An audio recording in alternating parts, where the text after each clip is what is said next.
इससे पहले हम लोग संधारित्र का सिद्धांत समझे थे और दो संधारित्र, समांतर पट संधारित्र और गोली संधारित्र की संरचना और उसके व्यंजक, उनकी धारिता पर प्रभाव किन कारण से पड़ता है उसके बारे में देखा गया था। उसमें बताया गया था समांतर प्लेट संधारित्र की जो धारिता प्राप्त होती है सी का मान आता है C equal to K epsilon 0 A upon D। ये धारिता किसका था?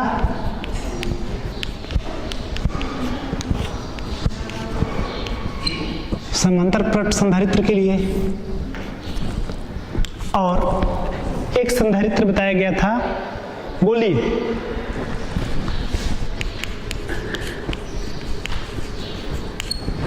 जिसकी धारिता का सूत्र हमें प्राप्त हुआ था C equal to 4 pi epsilon 0।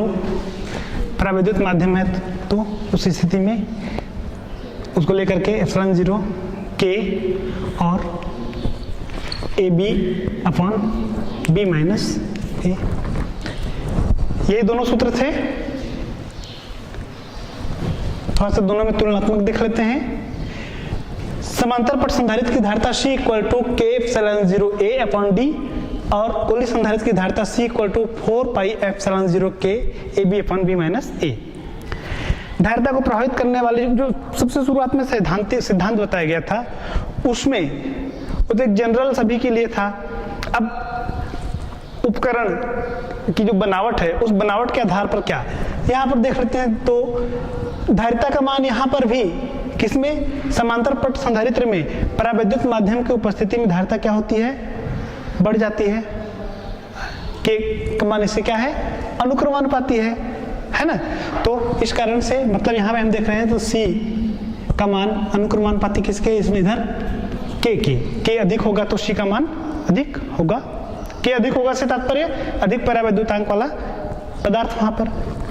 और क्या इसमें दिख रहा है, A अर्थात क्षेत्रफल और 1/d अर्थात दोनों प्लेटों के बीच की दूरी का मान। अब देखो हमारा पर्पस, हम किस पॉइंट पे फोकस हो रहे हैं, धारिता अधिक होने की शर्त। संधारित्र क्या है, उसके धारिता के मान में क्या करता है, वृद्धि, है ना। तो धारिता अधिक होने वाले पॉइंट पे फोकस करना है। तो इस धारिता के अधिक होने की शर्त यहाँ पर क्या है कि D का मान क्या होना चाहिए, कम, दोनों प्लेटों के बीच की दूरी कम। गोली संधारित्र पे हम देखते हैं तो यहाँ पर C का मान अनुक्रमानुपाती K के बिल्कुल पहले जैसे ही कंडीशन, परावैद्युत माध्यम। दूसरा C का मान देखो यहाँ अनुक्रमानुपातिक दिख रहा है, किसके किसके, A और B। A और B क्या है, त्रिज्या किसका, गोले, जो खोखली गोले लिए थे ना, एक आंतरिक गोला था और एक उसके बाह्य, उनकी त्रिज्या, अर्थात जितना अधिक त्रिज्या होगा उतना ही अधिक धारिता होगी। तीसरी स्थिति है 1/b माइनस A। अब इसको कैसे देखें, तो दोनों के बीच का अंतर का मतलब हम उसको सरल शब्दों में ले लें तो यह भी दोनों के बीच की क्या हुई, दूरी। जैसे यहां पर ये दूरी है, देखो मूल सिद्धांत के अनुरूप ही चल रहा है, बस अंतर बनावट के कारण थोड़ा सा आ रहा है। हम इसको प्लेटों के बीच की दूरी शब्द बोल रहे हैं, यहाँ पर हम इसको क्या बोल रहे हैं, दोनों गोलों के बीच की दूरी ही आ रहा है ना, ये अंतर। तो इस अंतर का मान अर्थात इस दूरी का मान क्या होगा, कम है, तब धारिता का मान क्या होगा, अधिक। इससे हट करके अब एक संधारित्र और देखते हैं, वह संधारित्र रहेगा हमारा अगला टॉपिक, बेलनाकार संधारित्र।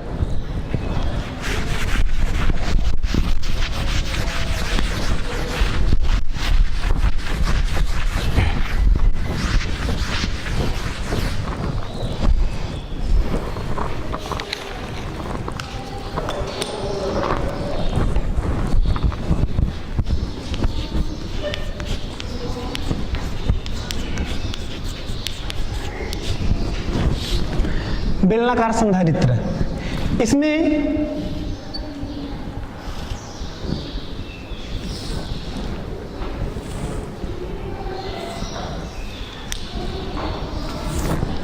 एक अक्ष के परितः यानी समअक्षीय कह सकते हैं,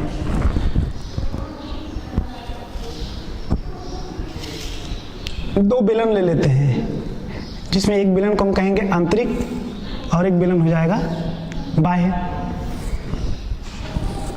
यहां पर हम मान लेते हैं आंतरिक बेलन की त्रिज्या है a, बाह्य की त्रिज्या ले लेते हैं b, अर्थात अक्ष से यहाँ की जो दूरी है वह a आंतरिक के लिए और बाह्य के लिए कितना b। आंतरिक बेलन को आवेशित किया गया, जिससे यह बेलनाकार भाग कैसा हो गया, पूरा धन आवेशित हुआ। ठीक, इसके नजदीक में कौन है बिना आवेश वाला दूसरा भाग, तो वह क्या कर रहा है, वहां पर क्या होगा, प्रेरण की क्रिया के कारण आंतरिक भाग पर विपरीत प्रकार का आवेश और बाह्य वाले पर समान।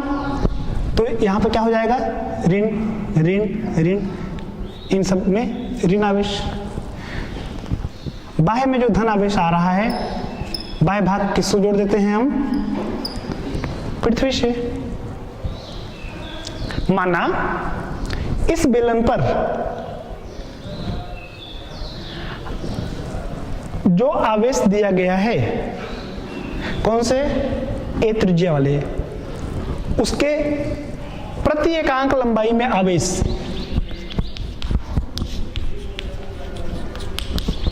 प्रति एकांक लंबाई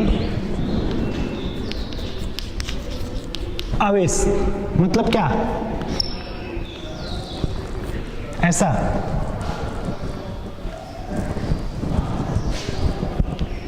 कितना है, लेम्डा, जिसे कि आवेश घनत्व भी कहते हैं। आवेश घनत्व बराबर क्या होता है, आवेश बटे लंबाई। आवेश क्यों दिया गया था, लंबाई कितनी है, इकाई लिए, तो इसको और आगे क्या लिख सकते हैं, इसका मान किसके बराबर हो गया, क्यों। तो इसीलिए प्रति एकांक लंबाई पर जो आवेश है वह आवेश कितना मान लिए हम, लेम्डा माने। अब बेलन के मध्य, कौन से बेलन के मध्य, दोनों, अर्थात ये वाला भाग, ये जो भाग है इन दोनों के बीच में, ये तो पूरा पहला बेलन है, इसको डार्क कर लेते हैं हम।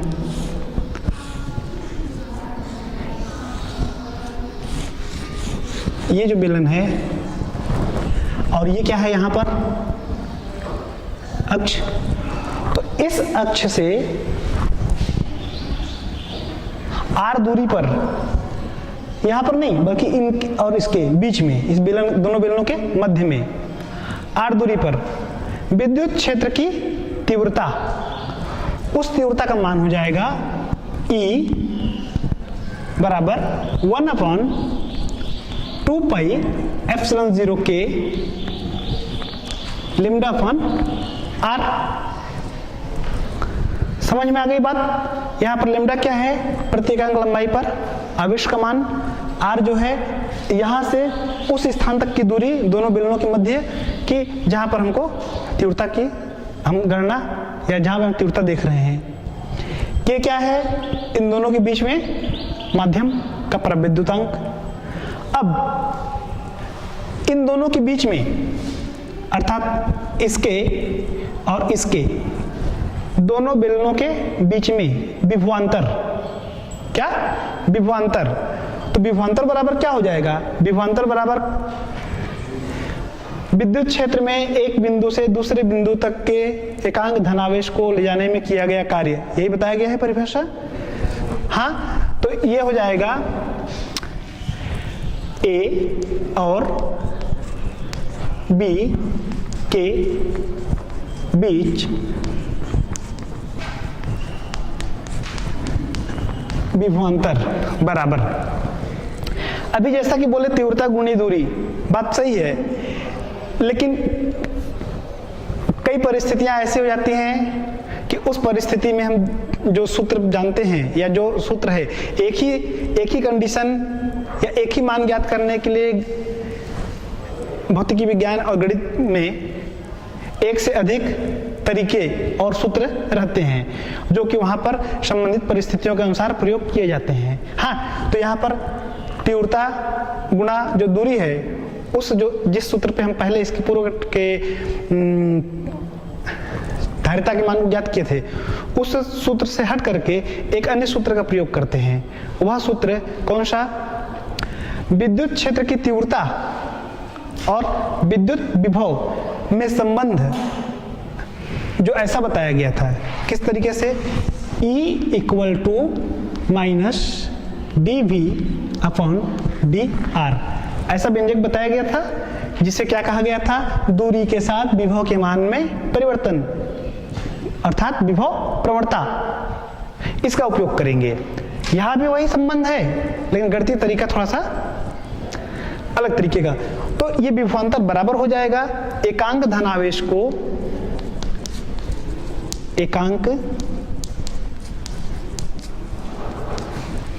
को कहां से कहां? B से A तक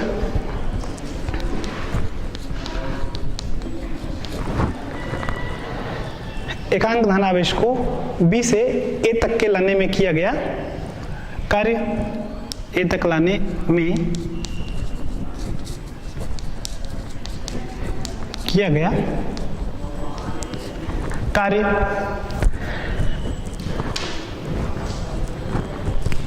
थोड़ा इधर ध्यान देंगे। विभव का जो सामान्य सूत्र या सामान्य पारिभाषिक सूत्र जो बताया गया, विभव बराबर क्या हुआ? कार्य बटे आवेश। यदि आवेश का मान 1 है तब विभव किसके बराबर होगा?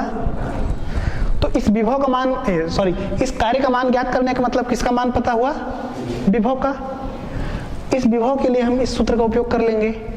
इस सूत्र को थोड़ा आगे सॉल्व करके देखें तो क्या आएगा यहाँ पर?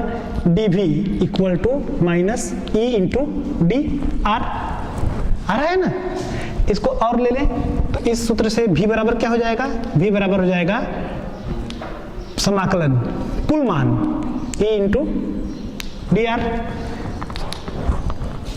समझे? ये कुछ सूत्र थे जो पहले बताए जा चुके हैं, उनका उपयोग किया जा रहा है। dV बराबर -E/dr। कुल विभव के लिए इसका समाकलन किए तो V बराबर ये समाकलन चिन्ह आ जाएगा। दूसरा, विभव बराबर कार्य बटे आवेश होता है। आवेश का मान एकांक लिए, एकांक धन आवेश, तब विभव मतलब कार्य। तो यहाँ पर जो कार्य का सूत्र प्राप्त होगा, इस जगह पे जो विभव का सूत्र प्राप्त हो रहा है, इस सूत्र से जो विभव का सूत्र प्राप्त हो रहा है वही विभव का सूत्र किसके बराबर आएगा हमको? तो ये जो लिखा गया है ना वही आएगा। आइए समझ में। तब विभवांतर भी बराबर हो जाएगा -B से A। कहां से कहां? B से A। इसमें B और A कहां पर है? शुरू में जब वो किए थे ये A और ये दूरी है B, मतलब यहां तक का दूरी। ये गोला कौन सा है? ये गोला है, गोला B। और गोला नहीं, बेलन। और ये A। तो यहां से इस भाग से इस भाग तक के अर्थात B से A तक लाने में किया गया कार्य बराबर E/dr या -B से A। E का मान रख लेंगे 1/2πε0 K λ/r।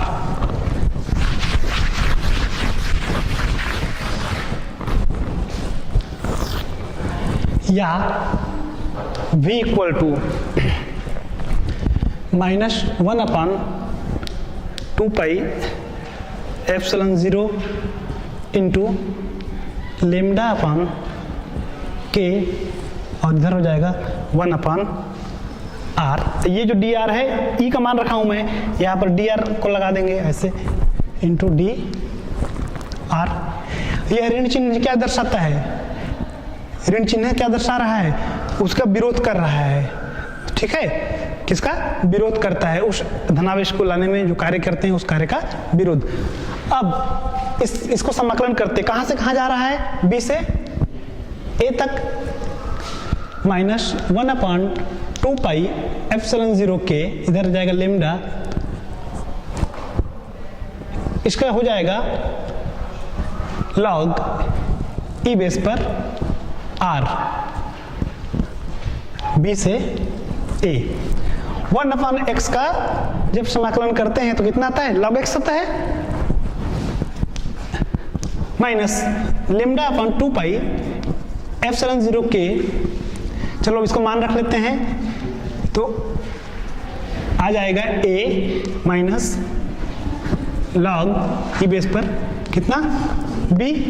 सीमाओं को रखने का तरीका यही है, अधिकतम मान उच्चतम मान माइनस,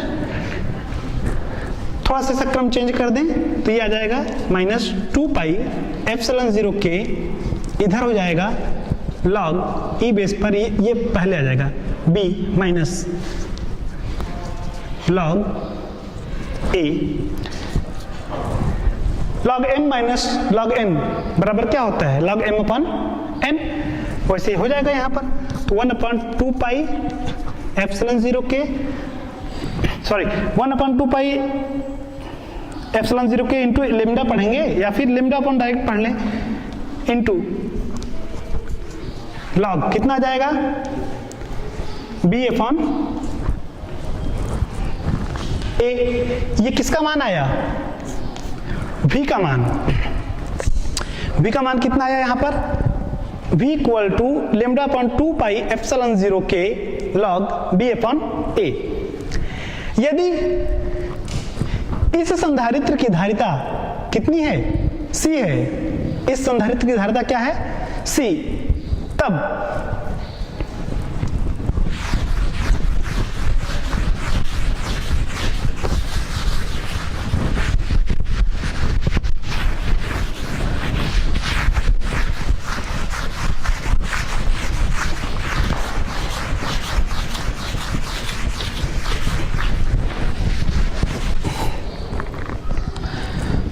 तो हमें दोनों प्लेटों, दोनों बेलन के मध्य जो विभव अंतर प्राप्त हुआ था वह आया था v। v इक्वल टू कितना आया था? Lambda upon 2 pi epsilon 0 K log ई बेस पर b अपॉन a। यदि इसकी धारिता c है तो c इक्वल टू हो जाएगा q अपॉन v, संधारित्र की धारिता।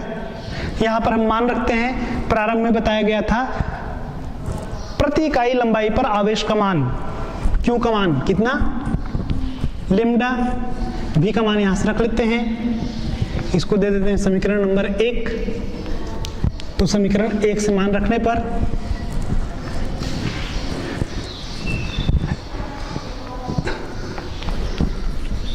तब c इक्वल हो जाएगा लेमडा अपॉन v का मान। v का मान आ जाएगा ये lambda upon 2 pi epsilon 0 K log v upon a। यह राशि और ये राशि कट जाएगी, कट कैंसिल हो गई, ये नीचे से पद ऊपर चला जाएगा। 2 पाई एप्सिलॉन 0 के upon log b upon a, या c equal to 2 pi epsilon 0 के, c equal to 2 pi epsilon 0 के इको 10 के आधार पर बदलते हैं तो क्या जाएगा? 2.303 लॉग 10 बेस पर b अपॉन a। ये किसका मान आया? संधारित्र की धारिता का मान। कौन से संधारित्र का? बेलनाकार संधारित्र की धारिता का मान आया c equal to 2 pi epsilon 0 के अपॉन 2 पाई 303 लॉग 10 बेस पर b अपॉन a। इससे एक चीज आ रहा है कि अधिक धारिता के लिए K का मान अधिक होना चाहिए। यहाँ पर ये देखो C का मान अनुक्रमानुपातिक रूप में है तो K का मान क्या होना चाहिए, अधिक होना चाहिए धारिता अधिक आने के लिए। और दूसरा है B/A का मान कम होना चाहिए। ये जो है B/A, B/A का मतलब जो बेलन है उनकी त्रिज्या के अनुपात का मान क्या होना चाहिए, कम, तब हमको जो धारिता है वह अधिक प्राप्त होती है। ठीक है, यह था बेलनाकार संधारित्र की धारिता का सूत्र C = 2πε0K upon 2.303 log B/A। यदि इसमें यहां पर K का मान कितना रहे, 1, तब इस सूत्र कैसा हो जाएगा, तब की स्थिति में सूत्र हो जाएगा C = 2πε0 अपॉन 2.303 log 10⁻⁴ B/A। यह सूत्र हो जाएगा। ठीक है, C = 2πε0 अपॉन 2.303 log 10⁻⁴ B/A। धारिता है ना, मात्रक लगा लेंगे इसमें, फैरेड प्रति मीटर।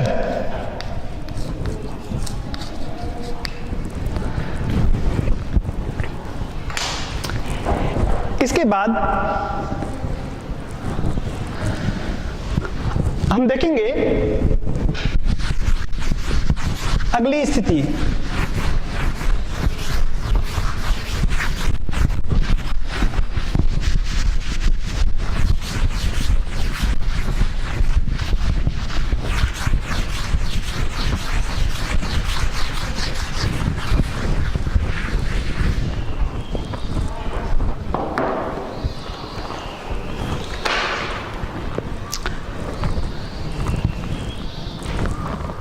समांतर प्लेट संधारित्र की धारिता तो ज्ञात किए थे। अब समांतर प्लेट संधारित्र है लेकिन वहां पर आंशिक रूप से कोई परावैद्युत माध्यम है, अर्थात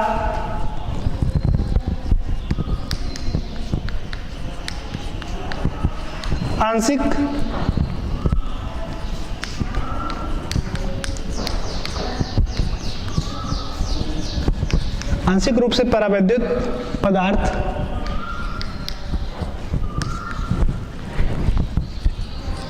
की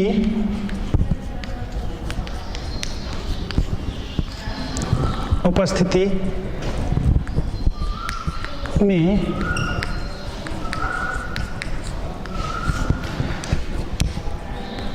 समांतर पट संधारित्र की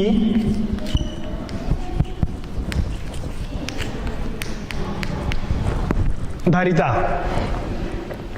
जैसे प्लेट A है, यह है प्लेट B। कैसे है प्लेट A, समांतर। प्लेट A धन आवेश से आवेशित किया गया,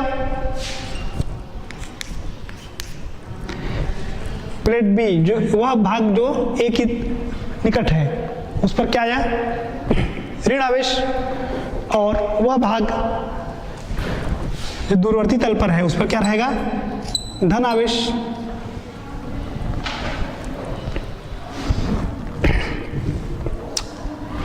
इन दोनों प्लेटों के बीच की जो दूरी है, माना वह दूरी है D। अब इस स्थिति में तो हम तीव्रता का सूत्र पहले, तीव्रता नहीं, धारिता का मान पहले ज्ञात किए थे। अब यदि ये मान लिया जाए कि इन प्लेटों के बीच में, इन दोनों के बीच में कोई पदार्थ है जिसका परावैद्युतांक कितना है, K, उस पदार्थ को रख दिया जाए, ये रख दिए। ये पदार्थ को रखिए, इस पदार्थ की मोटाई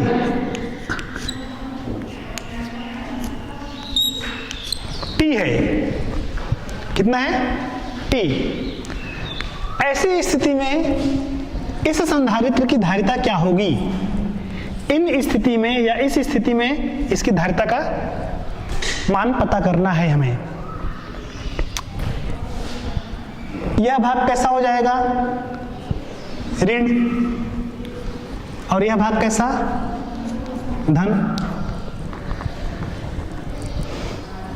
इनकी जो प्लेट है, कौन सी प्लेट?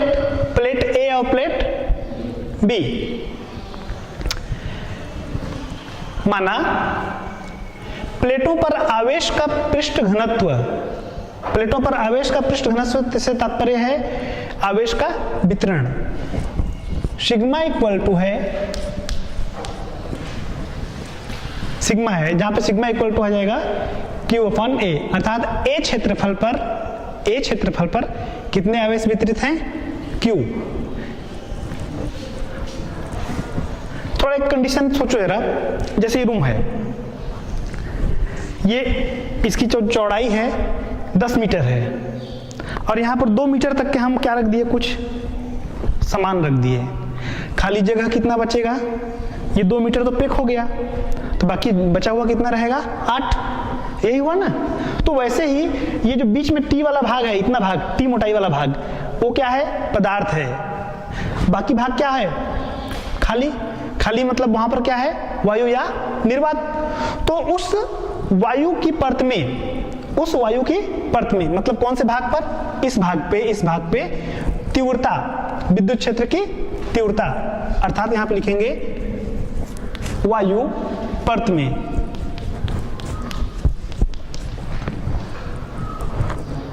वायु परत में तीव्रता निकालना रहेगा हमको।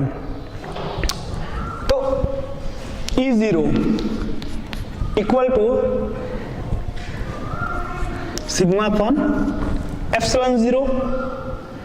इस सूत्र से अगर रखते हैं मान तो आ जाएगा Q upon epsilon 0 into A। यह क्या हो गया? वायु परत में तीव्रता। और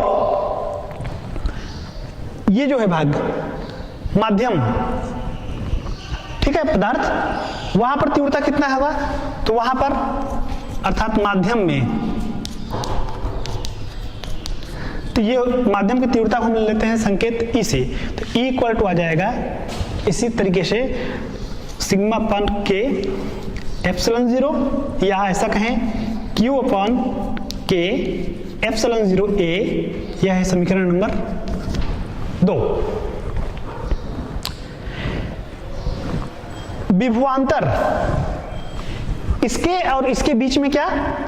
विभवांतर, अर्थात प्लेट ए और प्लेट बी के बीच में विभवांतर। विभवांतर बराबर सूत्र तीव्रता गुणा दूरी। तो ए बी के बीच विभवांतर, ए और बी के बीच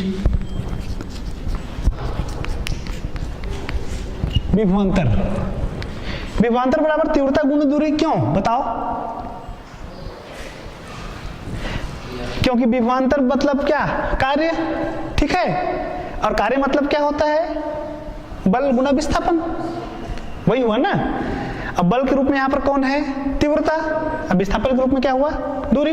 तो तीव्रता गुणा दूरी बराबर हो गया कार्य, और एकांक धनावेश को एक बिंदु से दूसरे बिंदु तक के ले जाने में किया गया कार्य क्या कहलाता है? विभव, है ना। 2 बिंदुओं के लिए करें हम तो विभवांतर, इसलिए ऐसा लिया गया। तो ये विभवांतर बराबर हो जाएगा E0 d minus T plus E into T. E0 into D minus T plus E into T. समझ जाओ यहां पर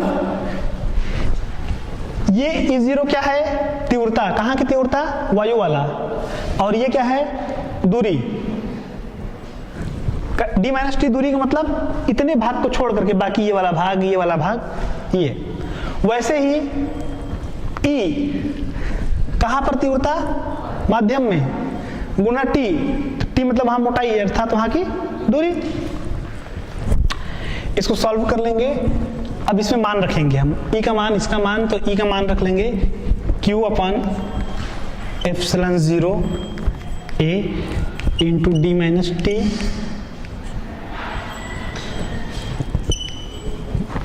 plus Q upon K epsilon 0 A into T। जो भाग दोनों में उभयनिष्ठ है उनको हम बाहर ले लेंगे। Q अपॉन एप्सिलॉन 0 A दोनों में है तो आ गया इतना बाहर। और क्या, यहां पर बच जाएगा D माइनस T, यहां पर क्या बच जाएगा प्लस T अपॉन K। तभी तो ये पद जब अंदर जाएगा तो क्या बन जाएगा Q into D minus T upon epsilon 0 A।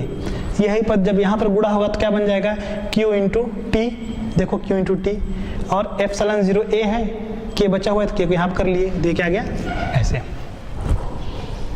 ठीक, किसका मान आया ये A और B के बीच के विभवांतर V का मान।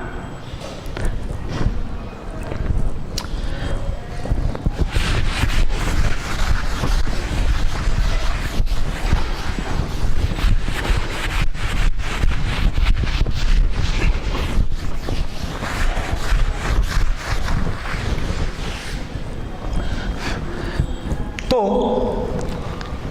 विभवांतर V का मान कितना प्राप्त हुआ था, Q upon epsilon 0 into D minus T plus T upon K।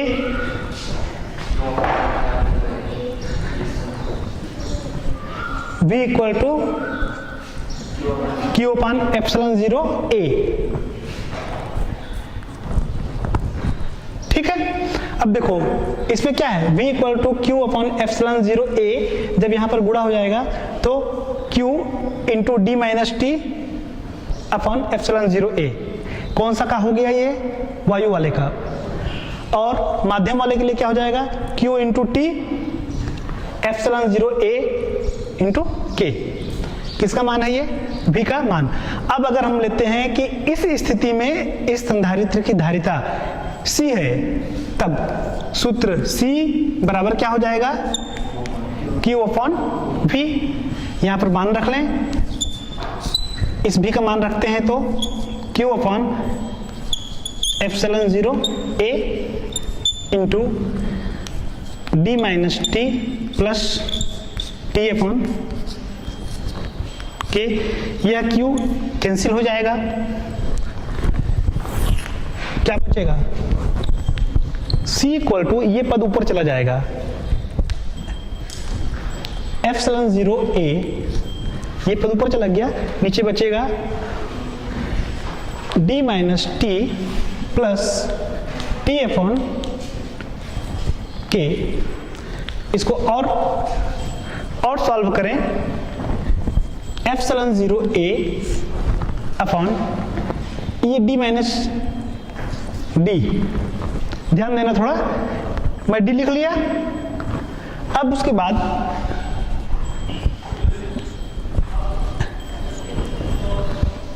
D के बाद देखो ये जो है ना, इन दोनों में से मैं T को उभयनिष्ठ लूंगा तो ये माइनस T 1, यहाँ 1 बचा। जैसे ये माइनस T का मल्टीप्लाई अंदर होगा तो क्या जाएगा यहाँ पर माइनस T, ये वाला पद बन जाएगा। अब मुझे यहाँ पर प्लस T रखना, कंडीशन बनना चाहिए, तो ऐसा क्या करें, यहाँ पे प्लस T आएगा तो माइनस 1 अपॉन K।